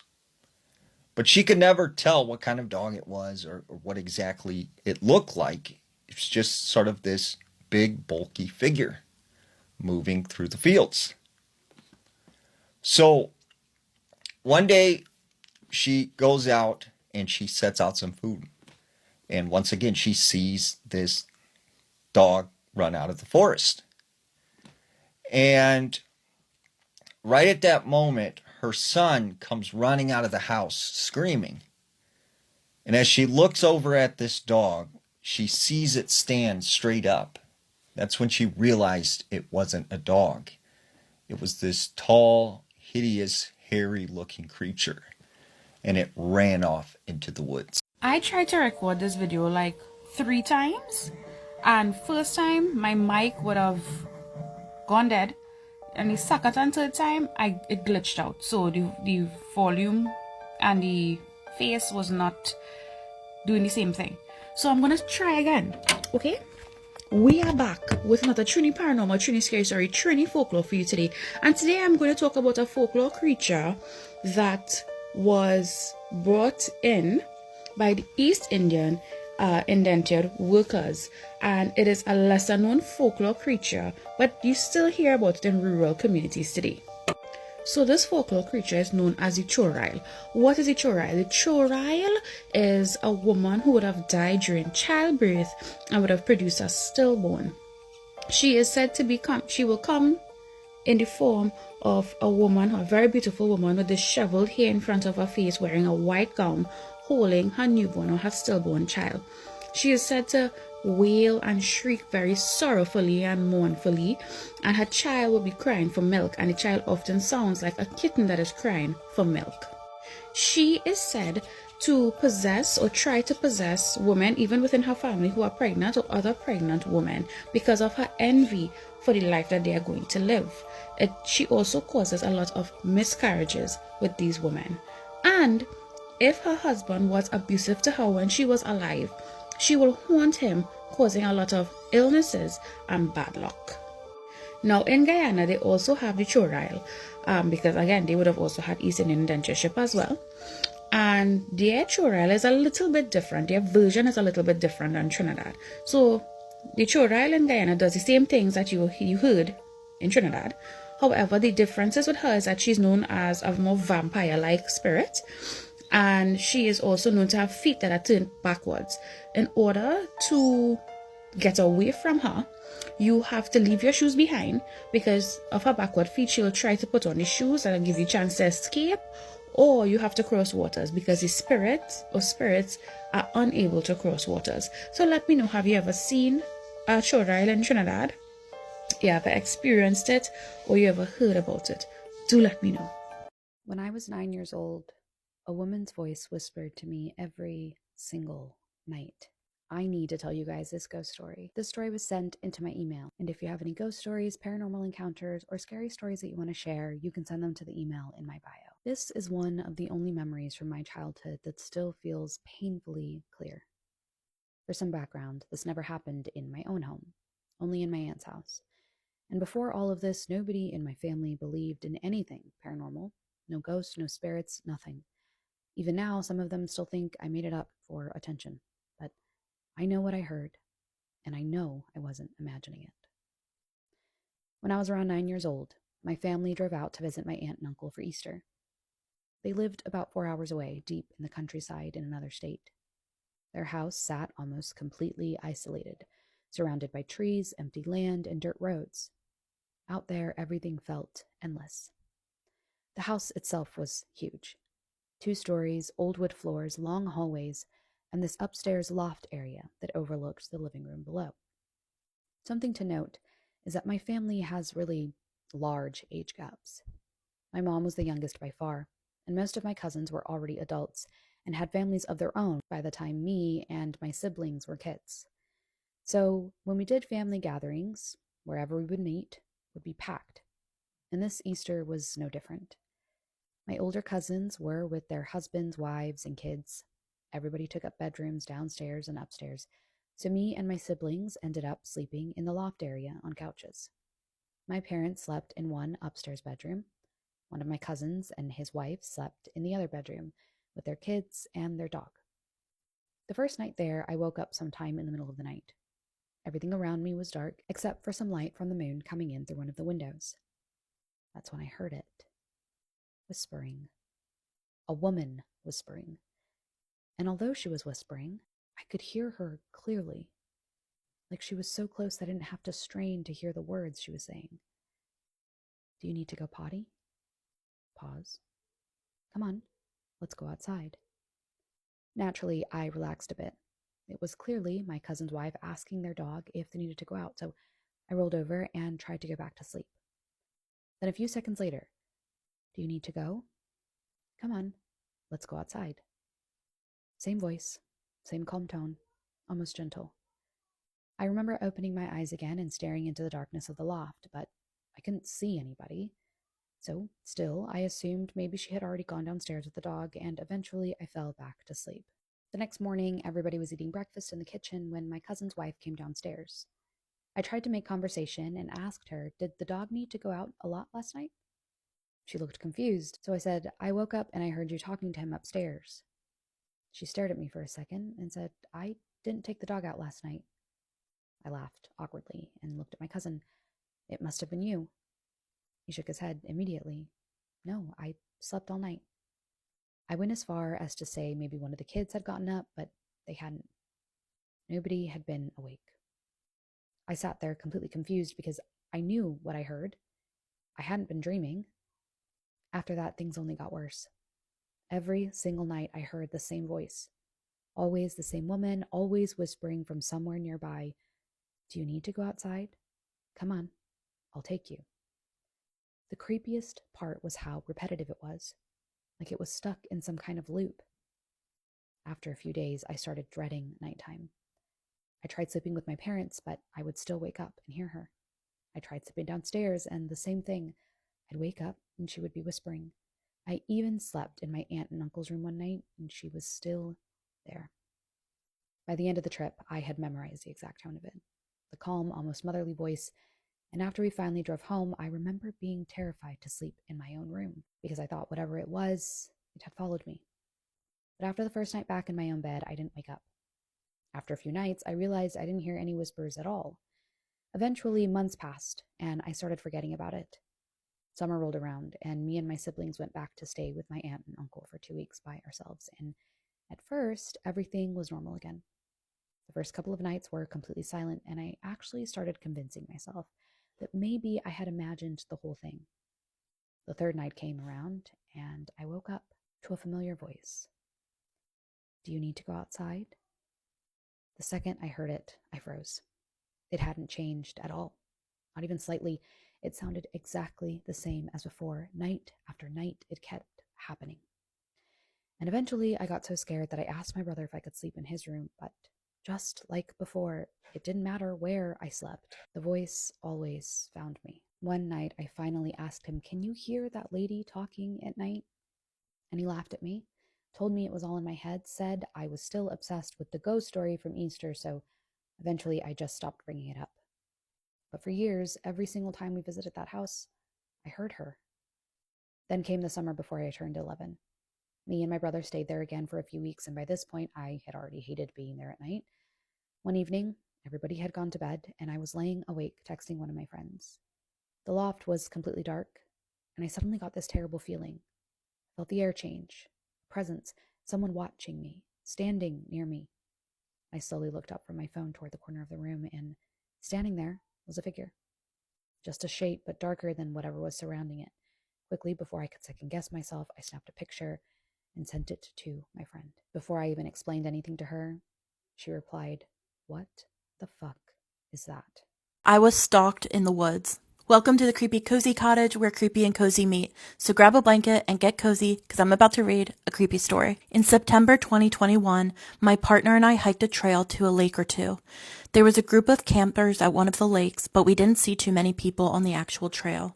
About an hour and a half or so into the hike, I remember seeing movement in the woods in my periphery. When I turned to look, I made eye contact with a male wearing glasses. He was peeking out from behind the tree, as in he was hiding behind the tree and creepily peeking just his head out. I was a bit ahead of my partner and literally froze in my tracks and shouted out my partner's name immediately while maintaining eye contact. This person ducked back behind the tree and I'm assuming ran into the woods. It was then that my partner decided to inform me that he had seen something similar. A glasses-wearing man in the woods staring at us from behind trees about an hour back. Obviously, I was confused that he didn't tell me about it, and he still let me go so far ahead. But he claimed that he didn't want to freak me out and had thought the man was gone or just a camper or hiker who went off trail for some innocent reason and just happened to be staring at us. It wasn't until I saw the unknown male that he realized the man must have been stalking us through the woods, clearly hiding out of our line of sight for some reason. We are avid national park goers, and I have never in 48 parks had an experience like this before or after. It creeped me out to my bones when I made eye contact with the unknown man because he so clearly ducked behind the tree like he was caught doing something bad. It still gives me an unsettling feeling when I think what could have happened if I would have hiked alone.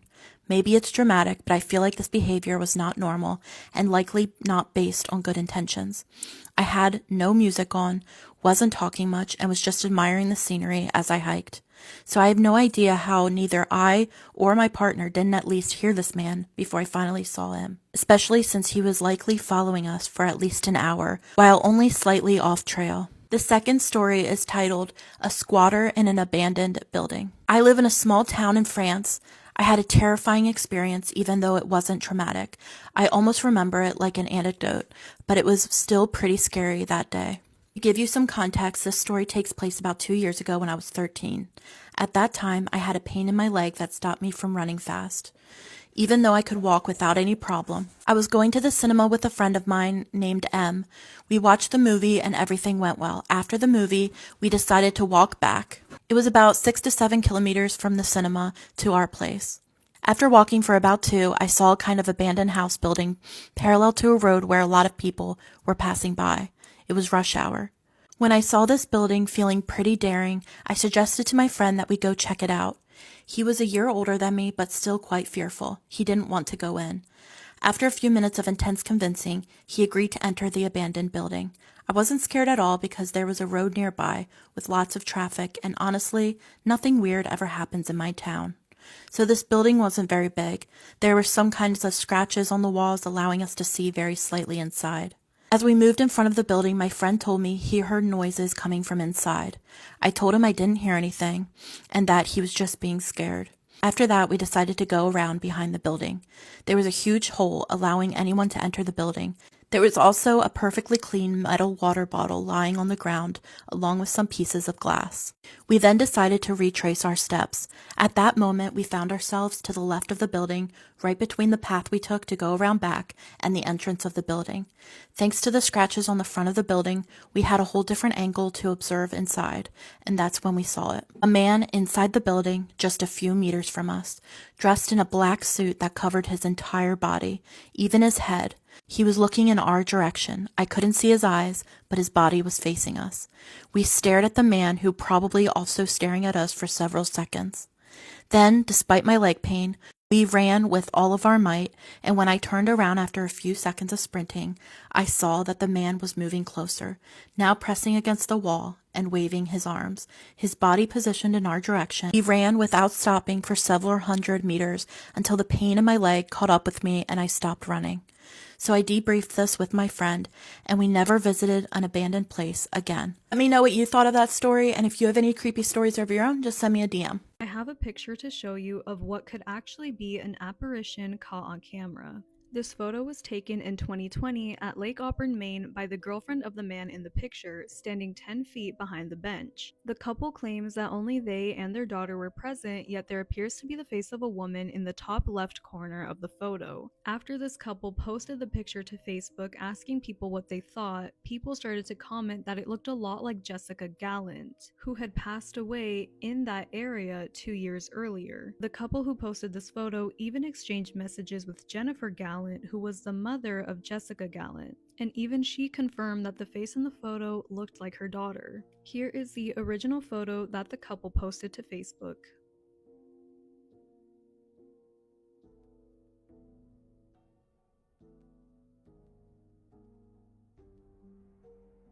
And here is a side-by-side comparison of the apparition in the photo and Jessica Gallant.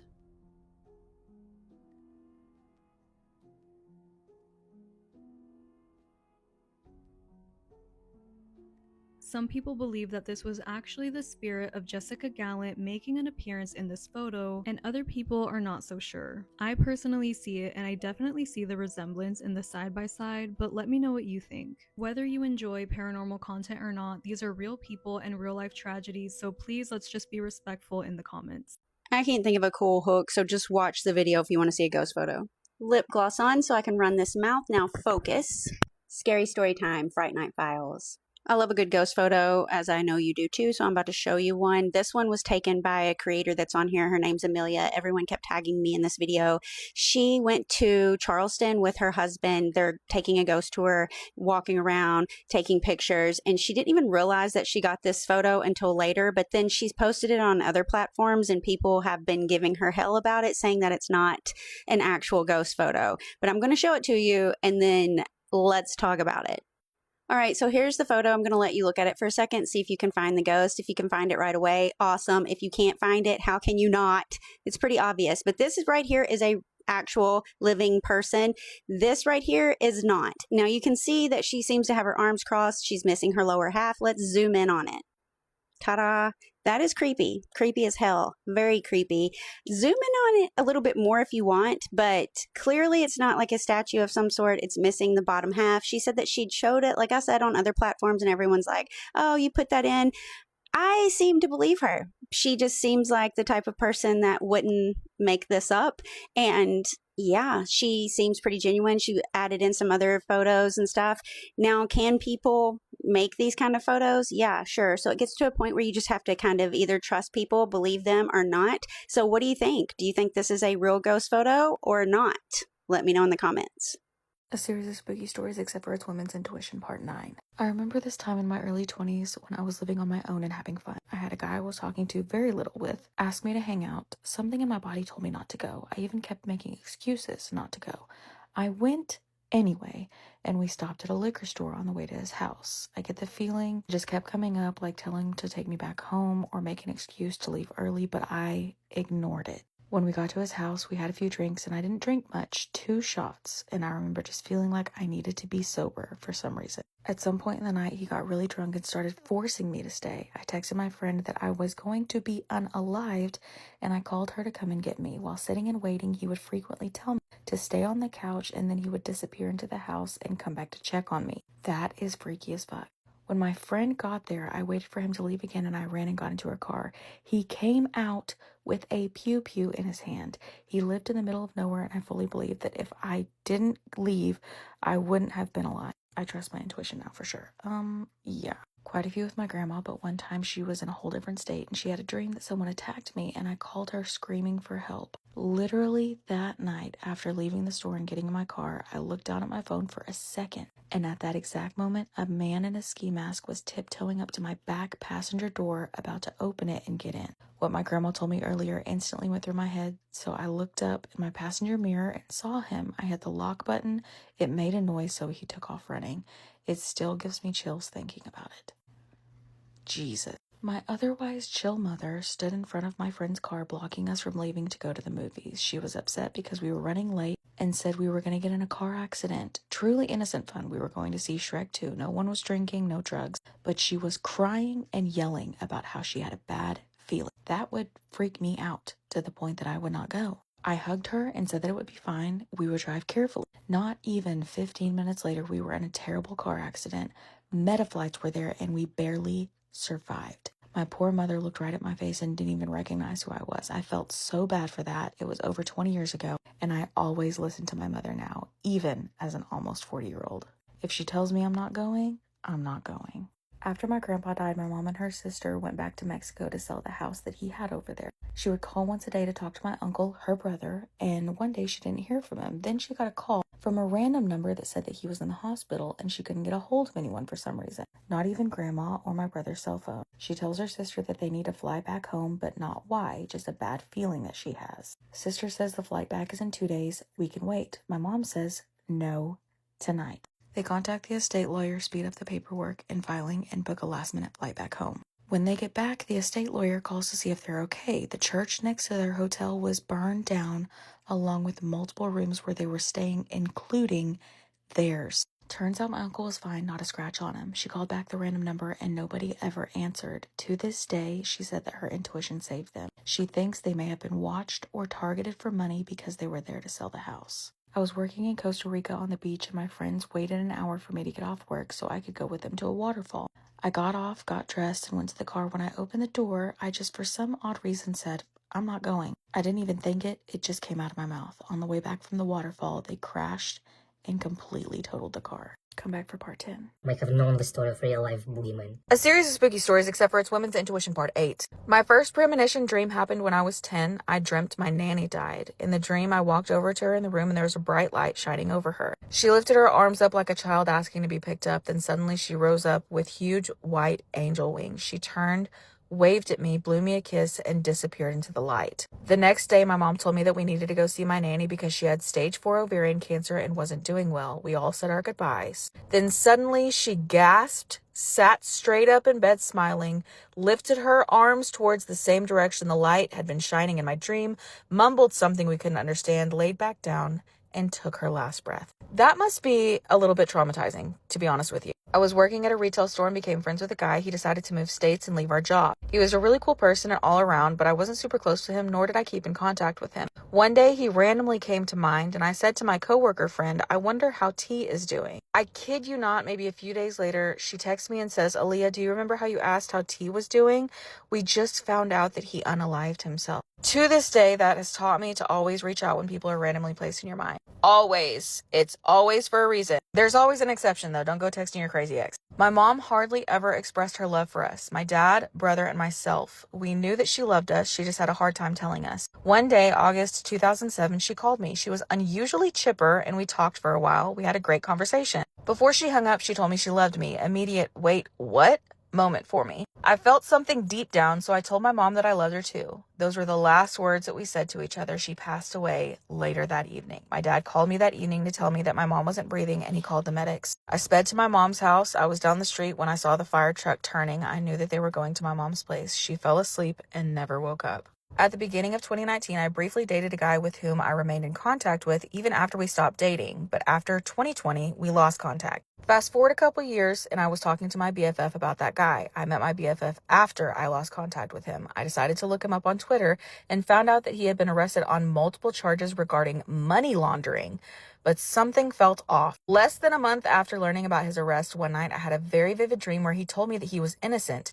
And the next morning, it was reported in the news that he had been framed by the police. Did you reach out to him? I need to know if you reached out to him. My boyfriend and I had broken up and I was living alone. I woke up in the middle of the night from a nightmare. People were breaking into my house. In my half-awake stupor, I said something out loud about getting out. I fell back asleep, and when I woke up the next morning, my front door was wide open. I know that I locked it. I called the police, who did a sweep of the house and confirmed the door had been tampered with, but nothing was taken. The police suspect I woke up while they were in the house and my yelling scared them. Trigger warning, car accident. Me and my best friend met this guy at a party. He was 18 and a senior. We were sophomores. We snuck out and he picked us up with a group of our friends. We went out and everything was fine. The next night we planned out to go again, and all day we both had pits in our stomach and we both had a feeling about a car crash happening. We even saw crash dummy videos on our For You page that same day. We brushed it off because we didn't think it was likely to happen because we went out the night before and everything was fine. That doesn't mean anything.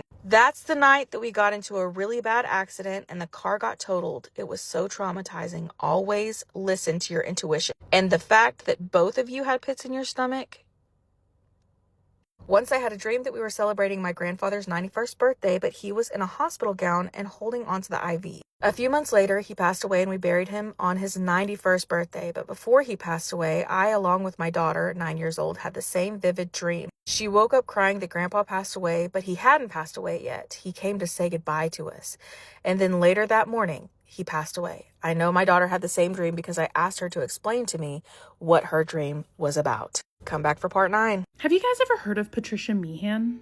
Patricia was born in 1951 in Pittsburgh, Pennsylvania. She lived there with her parents until she went to college in Oklahoma City, where she was studying early childhood development. While she was going to school, she decided that she no longer wanted to pursue this and moved to Montana to become a ranch hand, and she said that it was her love of animals that helped her decide this whole transition. The last person that had a conversation with Patricia before she disappeared was her landlord. This was on April 19th of 1989. Her landlord said that she seemed very hyper. She also called her father that day and said that she was under a lot of stress and wanted to come home. The very next day on April 20th at about 8:15 in the evening, Patricia was driving on the wrong side of the road. There was another woman who was driving. This was on Montana Highway 200, and she was swerved to avoid Patricia, But then Patricia would have an accident with the car that was right behind her. The lady who was in the other car got out and tried to talk to Patricia, but Patricia was just staring at her blankly. The lady who Patricia had avoided an accident with also turned around to come see if she could help and to make sure if everyone was okay. And Patricia was like standing on the side of the road, almost as if she was a spectator and not like she was a part of the accident. She then walked into the field and no one has seen her since. Police arrived at the scene 30 minutes later after one of the women drove back into town to call them. They then followed Patricia's tracks into the forest until about 3 a.m. Her tracks disappeared and then they stopped searching for the night. They then started searching by air on the ground with dogs. Like, they searched everywhere for her, and Patricia's family even showed up to distribute flyers. They distributed over 2,000 flyers looking for Patricia. Patricia's mother said that she had been struggling with depression and had even had an appointment to see a psychologist before she disappeared. Also, when they searched her car, they found a camera with a undeveloped roll still in the camera. And when they developed it, they found a picture. I'm assuming it was this picture of Patricia before she disappeared. Since her disappearance, there have been over 5,000 sightings of her. These sightings have been all over from Montana to South Dakota, just all over the country, but it doesn't appear as if any of them have been verified. So what happened to Patricia, and why did she just walk away from the accident? Do you think that she was having a mental health crisis and then she got into some trouble, or did she just wander? What are your thoughts on this? Let me know down in the comments and follow for more true crime.